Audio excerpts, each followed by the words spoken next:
But because I've I've had that success, it intimidates people. I mean, it really does. And so that puts me in a really uncomfortable situation. For me, I would just give it away because it's not a mystery to me. It's not a possession. I'm just a vehicle for this music to happen. Now, thankfully, people paid me a lot of money, and I to use my skills that I had developed. But nonetheless, I'm just here to share it. I'm not here to be aggrandized for that accomplishment. So it just puts me in this kind of weird space with a lot of people who get put off from me as a person by the accomplishments I've achieved. Welcome to OTR, Achieving Mental Health for Real. This is where we talk honestly about what people actually live with: anxiety, depression, dyslexia, OCD, trauma, and more. No stigma, no sugarcoating, just real conversations about how you think, how you feel, and how you move through the world. If you're looking for clarity, validation, and a place where your story makes sense, you're in the right space. Let's get into it. Now, here's Bob with today's show. Hello, welcome to OTR. We have a very special guest today, Mr. Chris Boardman, composer, orchestrator, and educator. He has a big list of many accomplishments. Academy Award nominated for The Color Purple, original music score. 6-time Emmy Award winner with 13 total nominations. Orchestrator and arranger for major Hollywood films, including Meet Joe Black, Swing Kids, and Payback. Collaborated with icons such as Quincy Jones, David Foster, Steven Spielberg, and Barbra Streisand, Julie Andrews, Josh Gorman. Recording artists with the original jazz compositions featuring top-tier sessions musicians. Educator, lecturer, and author. Twice nominated for Mentor of the Year by the University of Miami Graduate School. He's changed his career 5 times, but now he is the founder and CEO of SoundBridge Health.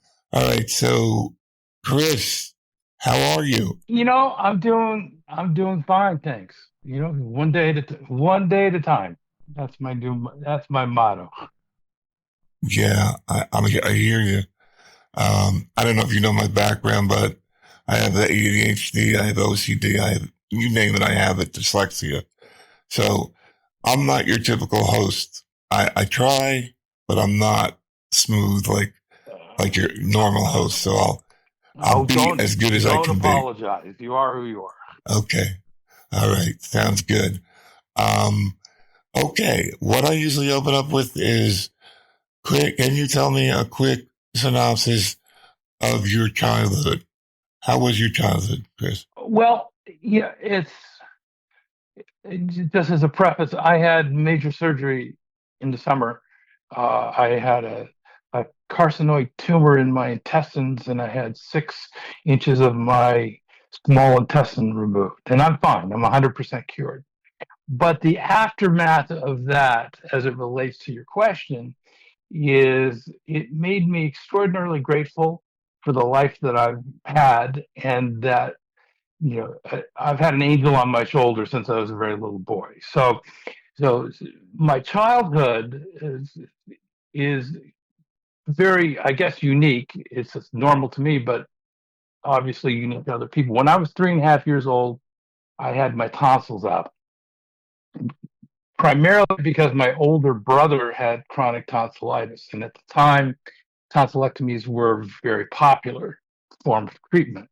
My tonsils were fine, but my parents decided to do a twofer, and I go to the hospital, and I don't come back. I don't come back from the operating room. Well, it turns out the surgeon discovered that my adenoids were growing abnormally into my inner ear, and that had they not had the tonsils out, he would not have known, and I would have been totally deaf by the time I was 6 or 7 years old. 6 months later, my parents asked me what I wanted for my birthday, as a 4-year-old, and I said I wanted a piano. There's no music in the house. My father was the scientist, engineer. They rented a piano. The piano came. I started playing the day the piano arrived.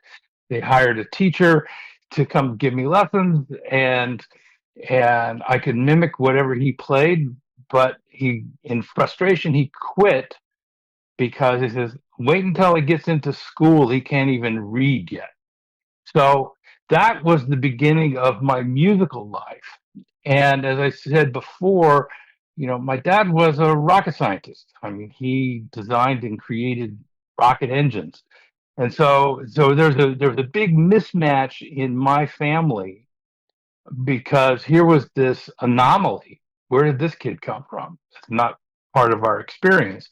So as much as I loved my parents, there were things, their parenting skills were kind of like a bar graph with bars missing. Some things they did Yeah. great at, some things that was just not even on the radar. So that caused me to retreat into the music as a safe place for me to go when I didn't know how to deal with my emotions. So, I mean, from a physical standpoint, my dad made a decent living. I was never really wanted for anything. Always fed, clothed, housed, and all the rest of that. But there was this enormous emotional gap between my authentic, empathetic self and the world that I was born into. So it caused me to have a lifelong struggle with anxiety and depression. Sometimes more extreme than others, but nonetheless, it was always there. That sounds so familiar because I retreated myself into kind of a fantasy world. I had, I think I have autism a little bit. And I just was in my own world. My parents were good people, but they were World War II people. They knew nothing about mental health. And I just was, when I hit 12 years old, it was the end. It was just, after that, it was just awful. But, so when you, grew up, did you have a lot of friends? Did you get picked on? No, I didn't have a lot of friends. Yeah, I'm just different than other people, and so it made it difficult to get close to people. And from that experience in childhood, I found myself attracted to people that were not good for me, that Right. echoed the experience I had when I was a child. Yeah, I hear you. I mean, I hung out with everybody that would just mock me out. I mean, literally. And the really interesting thing about that is, even though I knew better, I would still attract those people. Yes, So it's very common. sure. Very, very common. All right. So at 12, did you think anything about having a career in music? What were you Um, thinking at that age? well, it's okay. Just to kind of back up in the chronology, when I was 10 years old, my dad had top secret government clearance. He was instrumental in the development of the Apollo program and the Defense Department, and so he was really good at keeping secrets. And I just remember I was taking piano lessons from a woman up the street from us. And by the time I got to be about 9 years old, she told my parents, "It says he's beyond me. I have nothing left to teach him." Wow. And so some 40 years later, 50 years later, as my mother was dying, we spent a lot of time together, and I recalled an experience where I had quit taking piano lessons, was learning music on my own to play on the piano, and they said they took me to a woman's house. I had no idea who this woman was. She asked me to play for her. I played for her, and then we went home, and I never heard a word about it. And then towards the end of my mother's life, she said that was an audition for Juilliard as a 10-year-old, Wow. and they wanted me. Wow. But my parents Wow. decided they didn't want to move to New York. So rather than mention that, they just kept it secret for 50 years. Where were you living? I was living in Los Angeles at the time. Okay. So they kept it secret for 50 years? Yeah. Oh my God. So it's people talk to, they describe music in my life as you didn't choose music, music chose you. Mm-hmm. So it's many times through my life I've found myself being distraught and at my wit's end, and I would try to destroy myself, with various bad behaviors, and I finally realized that the music was more powerful than me, than I Yes. was as a person. Yes. And so it kind of shifted my outlook. Now, by this time, I was in my early 30s, I suppose, and Mm-hmm.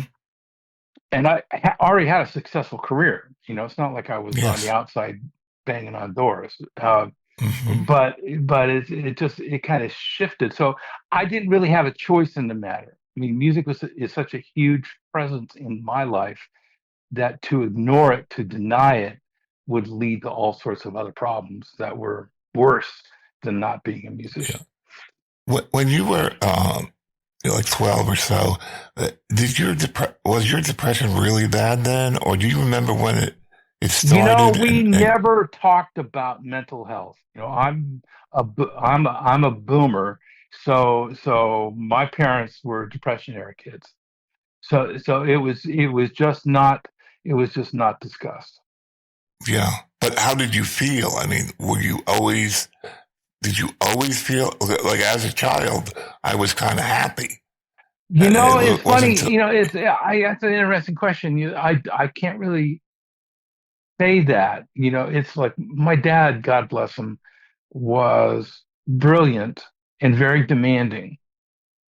So, so there was always this pressure to perform, not musically, but just to perform in life, get good grades, and do this and do that. And so I would derive a lot of my happiness out of accomplishment, not recognition, mind you, accomplishment. And so I've just recently discovered that I would hide behind perfectionism as a way of avoiding dealing with emotional issues that I struggled with. I mean, that's so common. Did you have siblings? Can I I ask? have an older brother, and Okay. and unfortunately, we're estranged. I haven't Yeah. really talked to him in over 20 years. So, Okay. Because would you consider yourself the hero of the family? Because that's a role psychology put. well, put it this way. Uh, Maybe hero is not the right, wouldn't be an accurate description. I would have to say that I was stronger than the rest. Mhm. So as much as they would try to support me, they were unable to, but that didn't turn me from following my path. You weren't the leader, though. No, but I was Were not. you? No, I was not the leader. I was not the, Okay. even though, it's complicated. It's a long story, but Okay. it's no, I was not. If you're thinking of hero in the terms of leadership of a family, Yeah. no, I was an Okay. outcast. I was the black sheep. I was the one who Okay. didn't How fit. was your brother? Was he? He Did he have a certain wanted to adopt personality? that role because he was trying to please my father, but Mhm. he just wasn't capable of it. Yeah. So there's that disparity. Yeah, it's a shame. I don't get along too well with my siblings, but we're on speaking terms.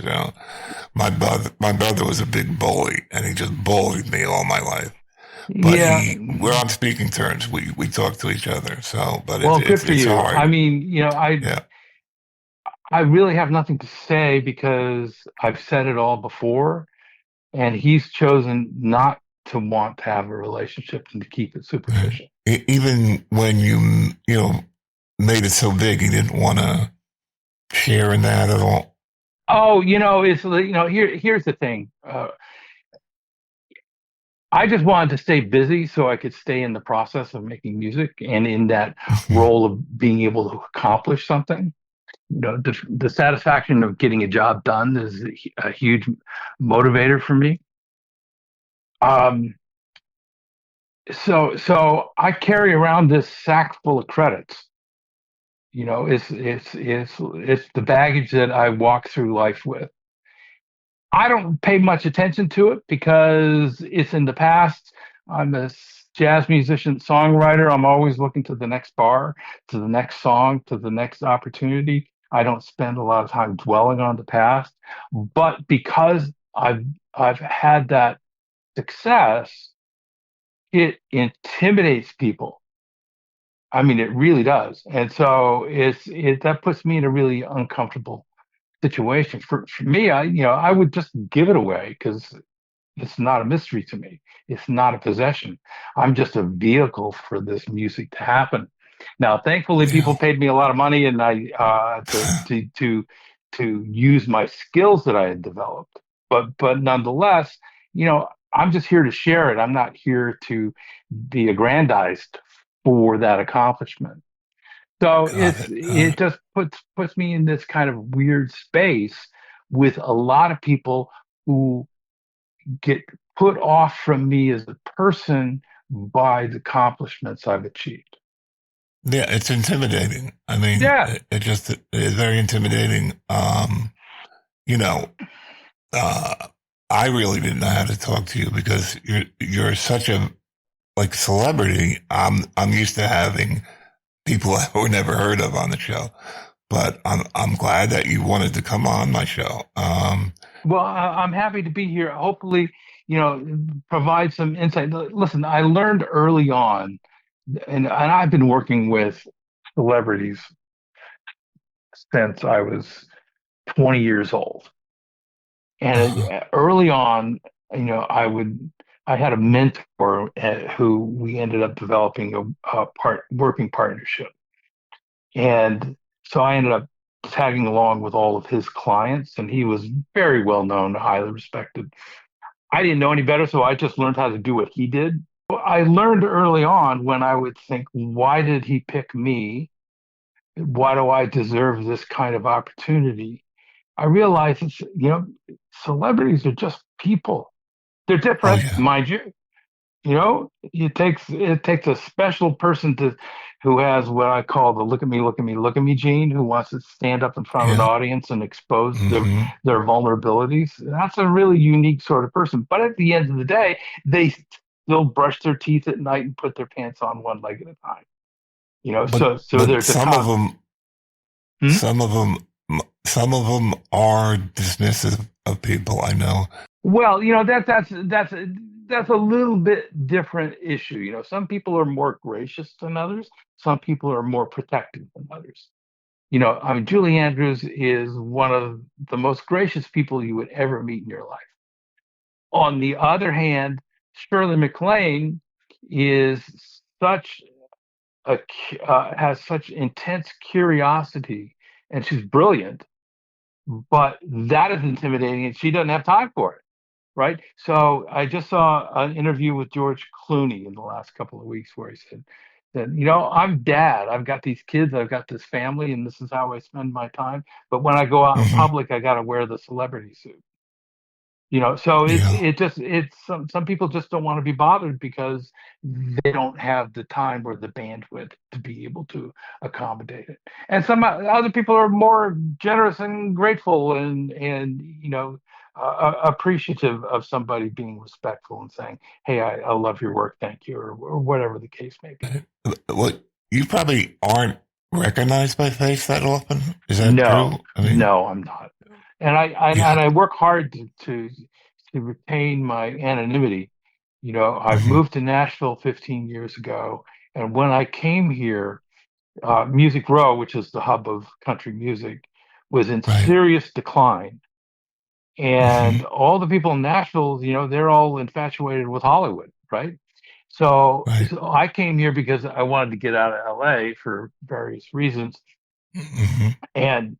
And I could see that intimidation factor could put me in a bubble where I was characterized as a carpetbagger coming in to Mm-hmm. steal work in a down market. And so I Right. just decided I'm not going to do that. I'm going to lead a very low profile and just go about my life and what I'm interested in. And I just happen to be in Nashville. And it's worked out really well for me, to be honest. I'm able That's to great. manage and control and find comfort in the work that I'm doing without having to deal with all of that other stuff. Yeah. Just backing up a little bit.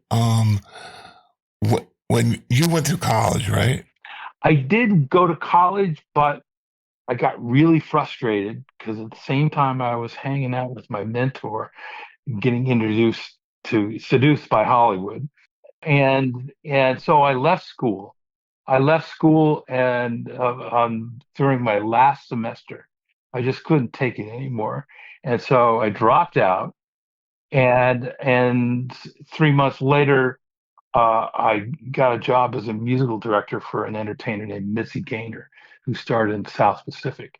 And at the time, she had a very successful nightclub act. She toured 17, 18 weeks a year Right. to theaters around the country. In the 70s, that was a big deal.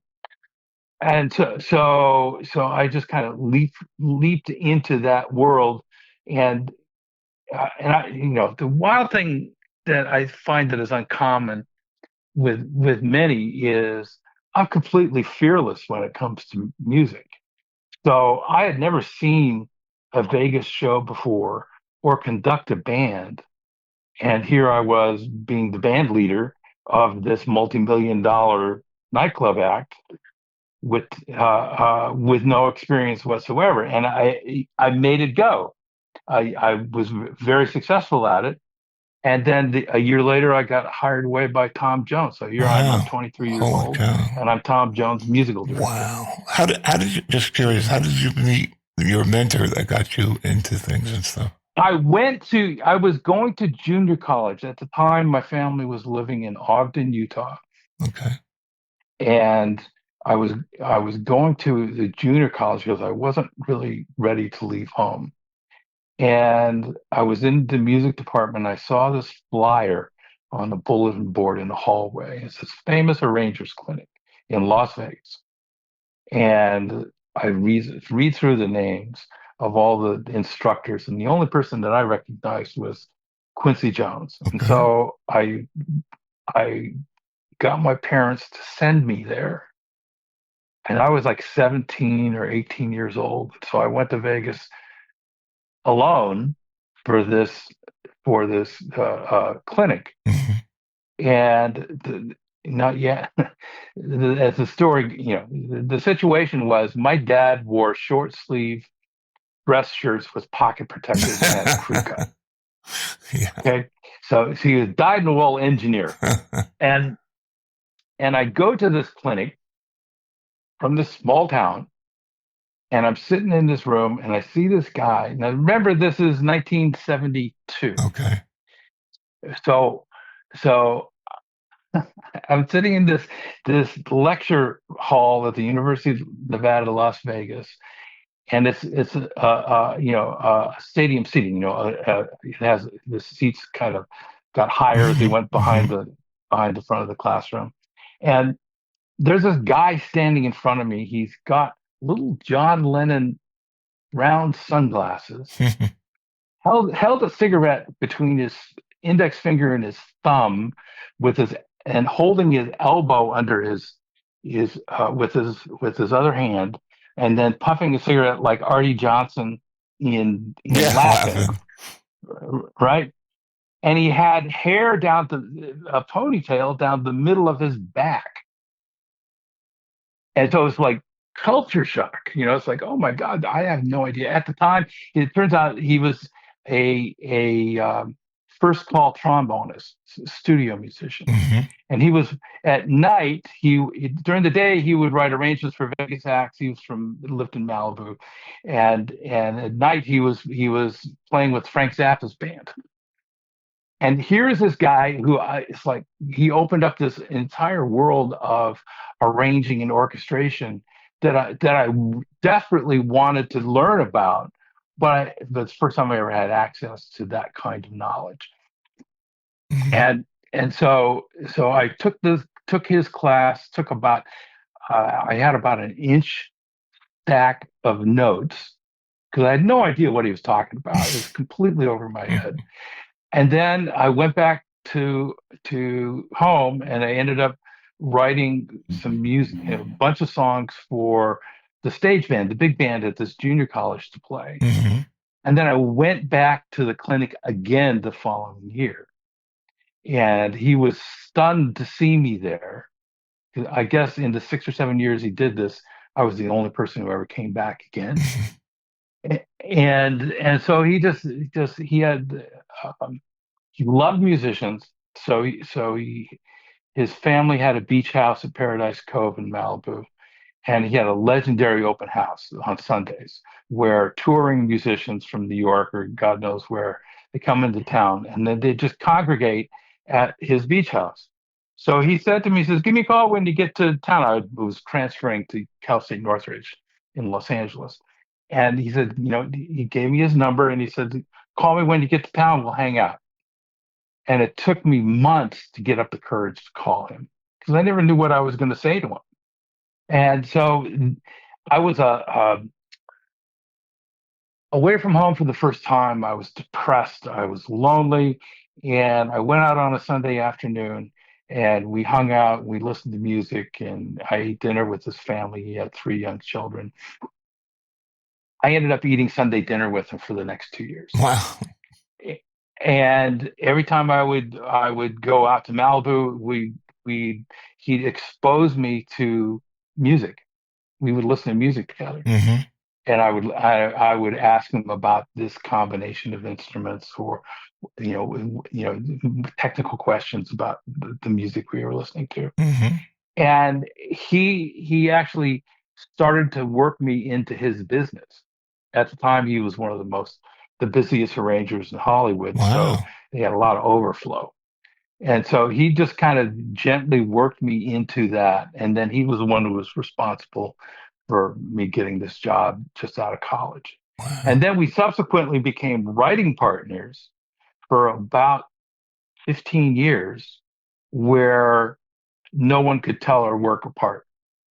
We would take a long production number, like a 10, 11-minute variety show production number, and we would split it up. He'd do the introduction, I'd do the first verse or the first 100 bars. He would do the next part, and then I would do the end. And we just kind of leapfrog that way to get these things done get it done by the deadline. So that was my entree. And in today's world, for the composer or the arranger or the music maker, the producer, it's all done now at home. Whereas at that time, there were no personal computers. Right. That meant that you had to learn how to write for an ensemble as opposed to just pressing the key on a keyboard. And the biggest problem or the situation that people find themselves in today is there's less of that kind of work, which means that it's very, very difficult to get on the job training, right? Yes. So in my case, I can't tell you the number of times we wrote in ink on onion skin, if you can imagine. Wow. And that meant that we would sit in a quiet room, the two of us, and we would just imagine what the orchestra would play, and then we would write it in ink on the score paper with never going to a piano or getting any sort of reference. Wow. And there's, I can't tell you the number of times where I walked into a session with the ink drying on my hands because it's just to make the deadline. Mm-hmm. And the really the unique part of that is that it's a constant, writing music for an ensemble is a constant decision-making process. Who plays what, when, and how? And so you're constantly trying to juggle all these different elements simultaneously to achieve the result that you're looking for. Well, invariably, especially as a young guy, I'd have to make my best guess. I think this is going to work. I really don't know, but I have to, I got the clock to worry about. I got to make a choice. And so invariably I would take risks. I would try to stretch my expertise. And then the unique part about it was I would immediately hear it played back by the best musicians in the world. Wow. And so I gained this oral, AURAL, knowledge of the orchestra by being able to connect, well, what was I trying to do in that case? And then hearing it back immediately saying, well, it worked or it didn't work or it didn't turn out the way I'd envisioned it or what have you. And that's kind of lost in today's world just because the world has changed. Yeah, the world has changed a lot. It's amazing. I myself have a lot of depression and stuff, and I got some good medicine, and I'm stable. I'm doing okay. But the thing that helps me so much is music. But I like music so much that it almost instantly will make me feel better. It sounds like your latest career is exactly that, where you take music and you make it into something that helps calm the nerves, calm the anxiety, which so many people have today. Tremendous anxiety, which I have. And you opened up a company called SoundBridge. And SoundBridge Health. Yeah, could you go over how? Sure. So I was teaching. I always seem to find myself on the bleeding edge of things, and I got hired to become the program director of the commercial music program at the University of Miami. I had never taught in the classroom before, and I didn't have a college degree. And normally, people who are recruited for that kind of position, they have PhDs, right? So I took the job for a variety of different personal reasons. First and foremost, I'd always searched for people to mentor, and I could never find anybody who was willing to work hard enough. So I took the job to be able to pay back my moral obligation to the people who trained me by sharing that knowledge with students. And I ended up being extraordinarily successful, even beyond my own wildest imagination. We had 2 new students the year that I came, undergraduate students, an enrollment in the program of 21, 22 students.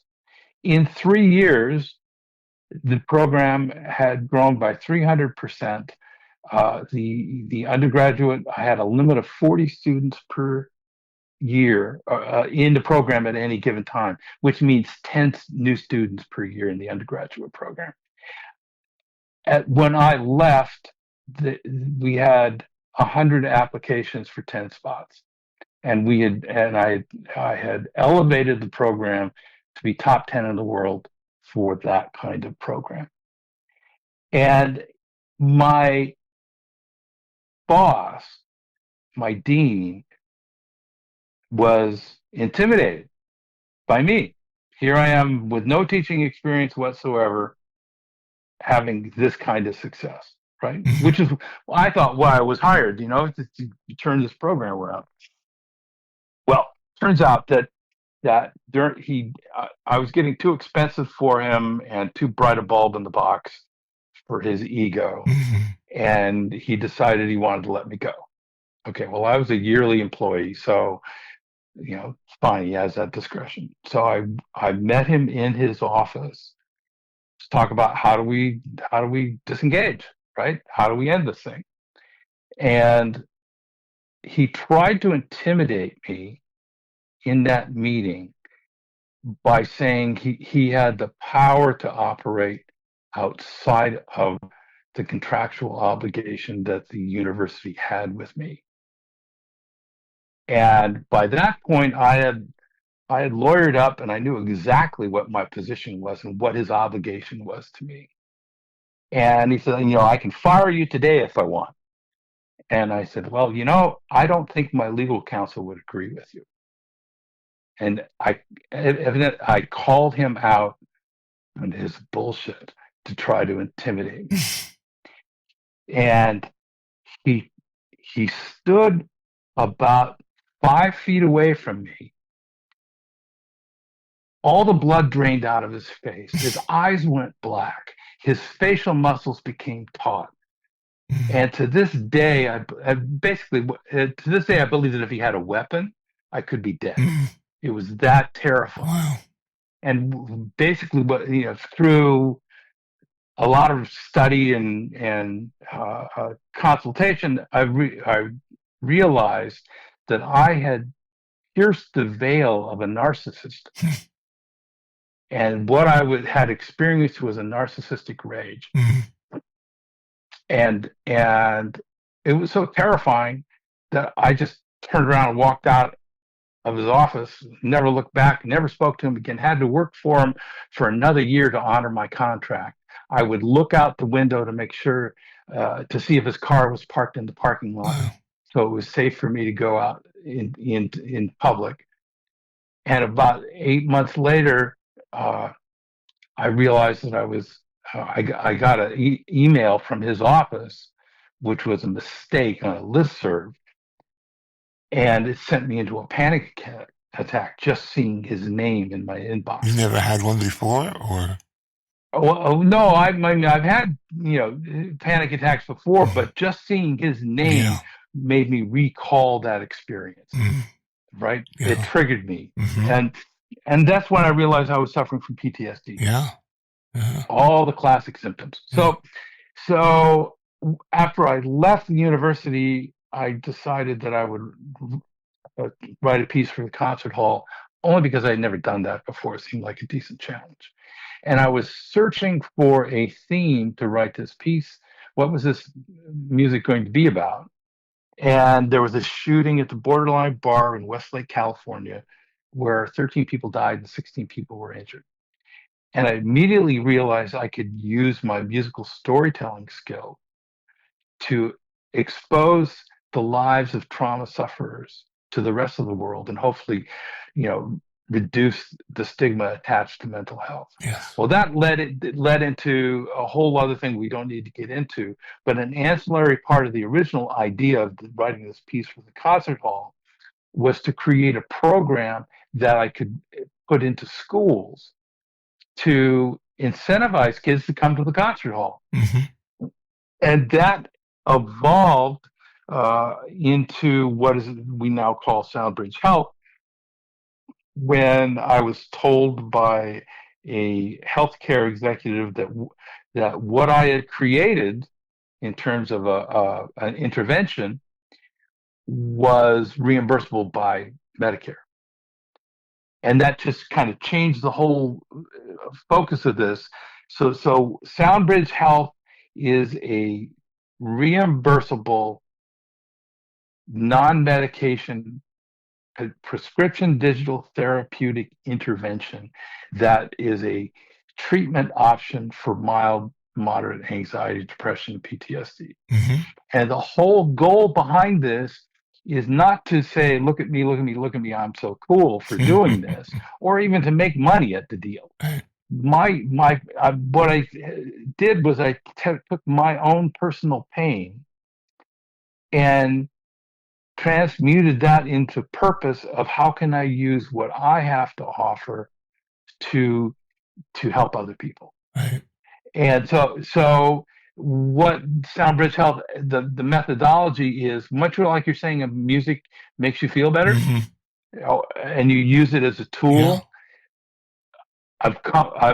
We've developed a system, a 10-session protocol where we empower people to self-regulate their nervous system by helping them identify music that's attached to a significant positive memory Mm-hmm. to trigger the same thing that you're talking Yeah. about, combined with breathing techniques that are derived from yoga or pranayama techniques to breathe in sync with the music to bring presence awareness to improve respiration, blood flow, all oxygenation in the blood, all that sort of thing. And then the third leg of this stool is if you watch an athlete, every high performing athlete will have some sort of pre-shot routine that they practice before they have to perform at their best. You know, I'm a former golfer, and so I watched Tiger Woods for years. His pre-shot routine hasn't changed since he was 9 years old, and the reason for that is the pre-shot routine reduces self-talk and rumination. Mm-hmm. It quiets your mind. You train your brain when you do this ritualistic movement, then your brain is preparing yourself to operate at your best. Mm-hmm. So what I did was I combined all three of those elements together, and now it's at the stage where we're partnering with medical practices to provide this as a reimbursable treatment to fill a gap in primary care, where a primary care physician has one of two options: outside referral to a therapist, which is unavailable in today's world, or prescribe a medication. And I talked to a primary care physician last week. He said, I get 8 minutes per patient. Yeah. And he's supposed to come up with a solution. So what we've created fits in that gap between medication and cognitive behavioral therapy. Mm-hmm. And it's age agnostic. Can be personalized by the individual. It's evidence based, which basically what this combination of elements does is it interrupts the fight flight response, which is an autonomic nervous system reaction to threat, Mm-hmm. and will change a person's physiology by listening to a specific piece of music at a specific tempo range. And it doesn't matter what genre of music it is. The only thing that matters is the tempo, and the individual identifies this music with a specific memory. So there's all kinds of science. There's all big movement in the world today of healthcare about music as medicine. So we're hoping that we can get this launched after the first of the year and really start helping people. And you have a project, it's called The Missing Link. How is that related to? The Missing Link that's where this started. You know, it's like when going through my whole PTSD experience and trying to deal with my own situation, I realized that there was this big gap, and that from a sociological perspective, there's what separates us from the animal kingdom is connection to other human beings, Mm-hmm. and the intimacy that results from being able to trust other people. Right. Yeah. That's what really separated us from every other species on the planet. Right. So I'm looking at the world that we face. We're in the moment that we're in history that we're in at the moment, and realizing that, first of all, the world culturally was not ready to be accountable and responsible to the freedom that social media and smartphones that's very much so has provided. Mm-hmm. That we just did a piss poor job of it. Plus, and unfortunately, there's a lot of unscrupulous people who've learned how to manipulate that vulnerability mm-hmm. for their own gain. Yeah. And so when you look at suicide and any sort of mental illness, it's unbelievably isolating. Mm-hmm. And social media is designed to give a mild dopamine drip as you doom scroll through social media. Exactly. And so we're addicted to this isolationist approach to life, and we're losing the ability to connect with other people. Yeah. So the missing link was designed to wake people up with an immersive concert hall event that would expose people to the power of listening with intent. And my altruistic 30,000 foot view is that if I can teach people the value of listening with intent, their relationships will improve, their lives will improve. And so that was the goal of the missing link, was to turn the concert hall into a community service vehicle as opposed to an elitist entertainment. Yeah. I mean, right now, mental health is in crisis. It's a huge, huge problem, and we need all the help we can get. I know, personally, and maybe not everybody's the same, but music helps me a lot. Well, all I'm trying to do is educate people how to make it a tool you can use, as opposed to it being random, right, or not understanding why it. Now, how would a person, like, I'm anxious to find out more and try this. How would I do that exactly? Well, you can go to soundbridgehealth.com, and there's a sign up, an opt-in to a mailing list. We are pre-launch it, and we're probably not going to be in the market until probably March or April of next year. Okay. But get on the mailing list, and I'll keep you posted as to where and how this can work. Because the ultimate goal here is, from my own experience with anxiety, is that if it's 2:00 in the morning and you're staring at the ceiling and you can't sleep, right, and if you're alone, or even if you're with your significant other and they're asleep, you got nobody to talk to. Yeah, you're lonely. Your resources for obtaining external support are very, very limited at that point. So, the overall goal of this is to teach people coping skills. So when they're laying in bed at night and they can't get to sleep, they can have a skill that they can access 24/7 on demand whenever they need it, to be able to deal with that moment. And the wild thing of what I've learned about, after almost a year of study about how the brain reacts to sound, is if you listen to a specific a pulse, a piece of music, or it could even be just a metronome, for 7 minutes, a minimum of 7 minutes, your brainwave activity will change, your physiology will change to match the tempo. So let's say you're listening to a piece of music that is slower than your racing heart. By breathing in sync with a tempo that's slower than your current heart rate, and for 7 minutes or more, and focusing your attention on your breathing, what in essence you're doing is providing your brain with alternative sensory data to interrupt the fight-flight response, and your physiology will change. Yeah, I mean, it's just remarkable. I mean, it's like, oh, I could have had a V8. Yeah, I believe it. I mean, I used to play a very bad guitar, but I remember playing with a friend, and I don't think I could be any happier when I played, even though I sucked. I just was filled with, I guess, dopamine, and I was just really happy. Well, here's the thing. It's like the example I use, the analogy I use is singing in church. Right. Okay, so you got a group of people singing the same song at the same tempo, standing right next to you.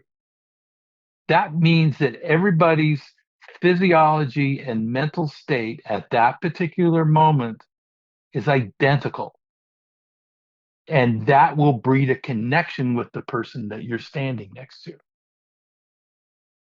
because you're both vibrating, like you're talking about, playing music with a friend. So much harmony. You're both focused on the same thing. Yeah, I mean, it's so much togetherness with music. It brings people together. And not only that, It lets them say what they want to say in their heart. In other words, when people speak, they're always covering up. They're always masking. But when you play music, you can say what's coming out of your heart. You can tell people how you really feel. It gives them permission. Yeah.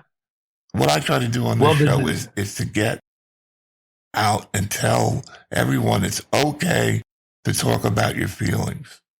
It's okay. You don't have to hold them back. Well, you don't have to justify. You don't have to justify it Right. to anyone else. Right. You know, and I used to think of it like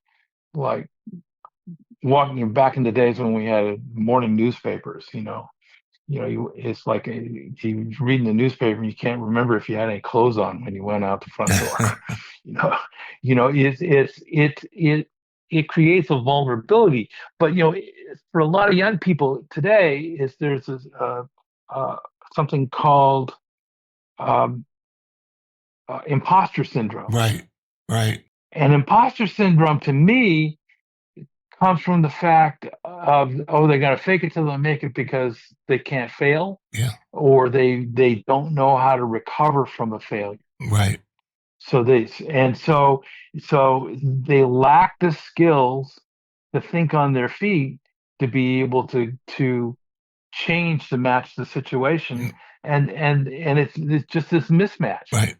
So to be able to express your feelings without fear of some sort of rejection or retribution or what have you is a skill that people don't have. And if other people do it, especially celebrities, you probably don't like rap music, but I found out about a guy named NF, Nathan Furstein. He talks totally about his mental problems, everything about how he is feeling mentally. When I heard this after 61 years, I said, oh my God, he's just like me. I'm not a complete weirdo. I'm like him. I was validated. And that's what I would try to do on the show. And what you're saying is to validate people that have these problems. And that's what's happening with neurodivergent and neurotypical. I had an experience some years back. It was late 90s, I guess. And I was into all sorts of jazz and all this other kind of old people's music at the time. Mm-hmm. And Alanis Morissette's Jagged Little Pill came out. Oh, it's great. And I scored this TV movie, and the director said she wanted me to write a couple of songs in the style of Alanis Morissette. So I went out and bought the record. And I was kind of stunned because I realized at that point she sold 10 million records. Yes. I said, man, there must be a whole lot of angry women out there. Yes. To relate to the message that she was, sharing. And so, I've never put anybody down for the type of music that they prefer, because if people are putting their money down, then it means it's meaningful to them. Yeah. Who am I to say that it's good, bad, or indifferent? Yeah. It's just something completely different. I don't like rap per se. I mean, I listen to very few rappers, but this guy was different. This guy is telling the world that it's okay to talk about your mental issues. And it inspired me to start this podcast, because he started saying, you only fail if you give up. Well, my mother, God bless her, she was a remarkable woman. She always told me repeatedly that there are no failures in life, only learning experience. Right. In fact, I had a very disappointing experience in the last 3 days. Oh. And I've thankfully gotten to the point of, rather than being angry, frustrated, in a funk, my reaction was, okay, well, this didn't work. What can I learn from the experience? Right. You always as learn. a way of being able to to get past it and not get drug into that cycle of, oh my God, I wish things would have been different, Yeah, or yeah, how exactly. dare they treat me this way, or whatever it is, the way that you label it when you're defensive or upset or Right. any Right. of that I sort of mean, thing. look at baseball. They only get a hit 3 times out of 10. They Yeah, they I use the baseball analogy a lot too. they Yeah, fail. except unless you're a Shohei Ohtani. I mean, Yeah, eh, yeah, or but Babe he's a Ruth. freak of nature. Yeah, He's not the normal guy. yeah, he's crazy. I'm a big Yankee fan. I watch every single game, but yeah. Yeah, Uh, well, I was saying you're a baseball oh fan. yeah, My son yeah. was a My pitcher. cousin played for the Reds, so yeah, we're huge Uh, fans. Yeah. well, my son was an all-star. He was like the second he had a 1.14 ERA as a left-handed pitcher in high Wow, school, that's terrific. and he ended up going to Yale and playing for Yale. Oh, And so we have a long history together of baseball. he didn't get And drafted for a team, or didn't come up. what's that? He didn't get drafted. No, he basically he had an injury to his ulnar ligament, Oh, and rather than push it and going into a Tommy John surgery, he decided to give it up. And I don't blame him yeah, for it. It was a good move for yeah, him. yeah. So now he's an attorney. He's got a successful life That's and all great. the rest of that. That's terrific. And he lives in Los Angeles. And I said, listen, if you can find out when Otani is pitching, I'll come out and we'll go to a game. Oh, that'd be great. So we ended up sitting behind home plate for the last game of the National League Division Series. Wow. So we saw Otani hit 3 home Oh my runs, God. strike out 10, and pitch 6 scoreless innings. Yeah, it was an unbelievable game. The performance is unprecedented. Yeah, he's the greatest. Yeah. Yeah. I mean, we have Aaron Judge, But here's the thing is like I said earlier, when it comes to music, I've been pretty much fearless all my life, and I've been able to transcend different career changes and be able to adapt Mhm. because I know what to expect, and I know that I have the skills to be able to at least give it my best shot. There's certainly things outside of my control, but that kind of leads to the whole notion is you got to get knocked down to be able to Oh yeah, succeed. and I've got knocked down because I have, half the time I forget what I'm saying, or I go into some other thing, and people easily get on my case. So I always, and when I go to write a text, there's always 3 errors in it because of my dyslexia. So every second of the day, 20 times a day, I fail basically, and I have to get back up. I was doing an update to one of my computers, and I was handling the LCD screen, and I broke one, and I said, okay, well, that's an accident. That's okay. I got another LCD. I was getting it perfectly. And then the little camera that's in there fell on the LCD and broke that one. I couldn't have been more upset. It was like my dog died. But then I thought about it. I said, it's a learning experience. I'll order another one. It's only money. And this time I'll get it right. So that's the way you got to, take this podcast. It's a little podcast and it's growing, but I could have quit at any time because it was always, I get 8 people or something and I'd be upset and I could have quit. But then I remembered and I've said, he said, you only lose when you quit. And that has kept me going. And I'm just so grateful for my life. I'm grateful for everything. I'm grateful that you called and that we got a chance to talk because, you're just such a great guy. I didn't know what to expect, but you're so down to earth. You have accomplished so many things. Your resume is like off the charts. And, this is a small podcast. It's not one of your bigger famous podcasts. Everything is relevant. Yeah. Just where I'm at this particular point is sharing the story, and then if it helps people along the way, then it's a success. Yeah, if you help one person, yeah. it's like helping a million people. I mean, it just exactly. is. 6 degrees of separation, and now you've accelerated that for me.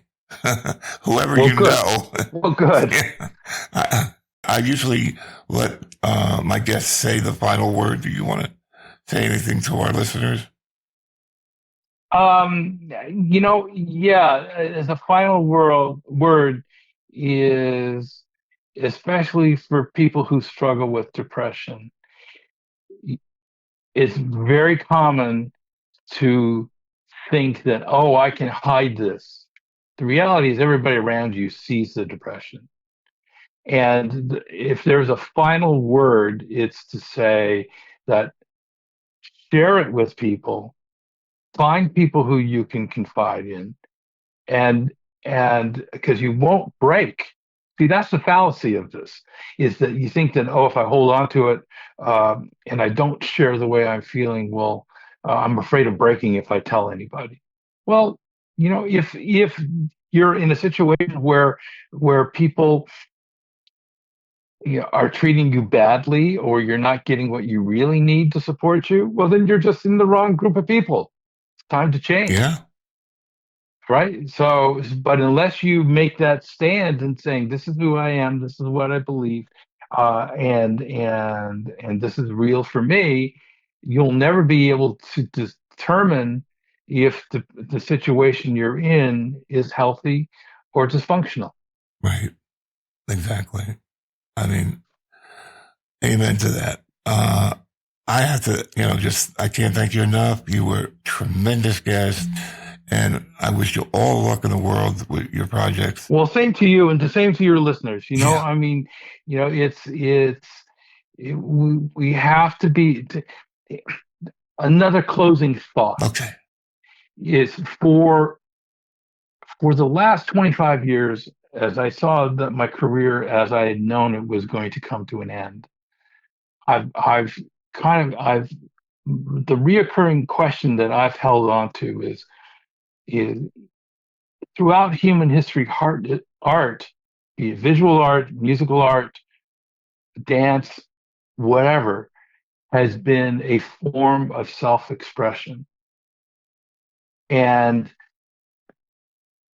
that's how people connect, how people communicate. You talked about how a specific piece of music makes you feel a certain way. Well, that's because that artist becomes the mouthpiece for your feelings at that time. I feel that person feels like me.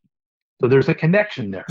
So we're sitting in an unprecedented, I hate to use that word, but time in human history where all the norms that have sustained us for the last 300 years are being broken.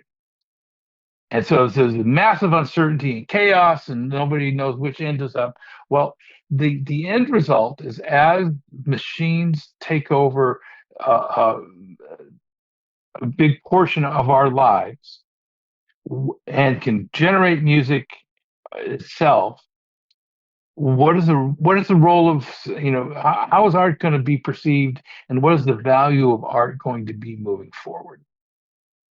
And so that's why I focus on this notion of using music and art as the connective tissue to bring people together. It's not just about, can I do it, or am I going to get famous, or am I going to make a living, or I love it, or this, that, or the other thing. It's art is designed to communicate and connect people. So the final thought here is go out and share your story, because we have the only time in human history have the opportunity to actually design what we want humanity to be moving forward. Exactly. Yes. right? And so self-expression and being able to listen to other people and hear what they have to say without being defensive or waiting to reply is going to become more and more important. Otherwise, it's going to like Star Trek, Yeah. we'll become the Borg. Yes. We will be assimilated. Yeah. So those are in a broad sense, the choices that we have. So in a final word, it says choose wisely. There's a lot at stake. Yes, there is. I thank you again, and you're a terrific guy, and I wish you all luck in the world. Well, I appreciate it, Bob. Thanks for having me. Okay. And stay in touch. All right. Take care of yourself. Bye-bye. Bye-bye.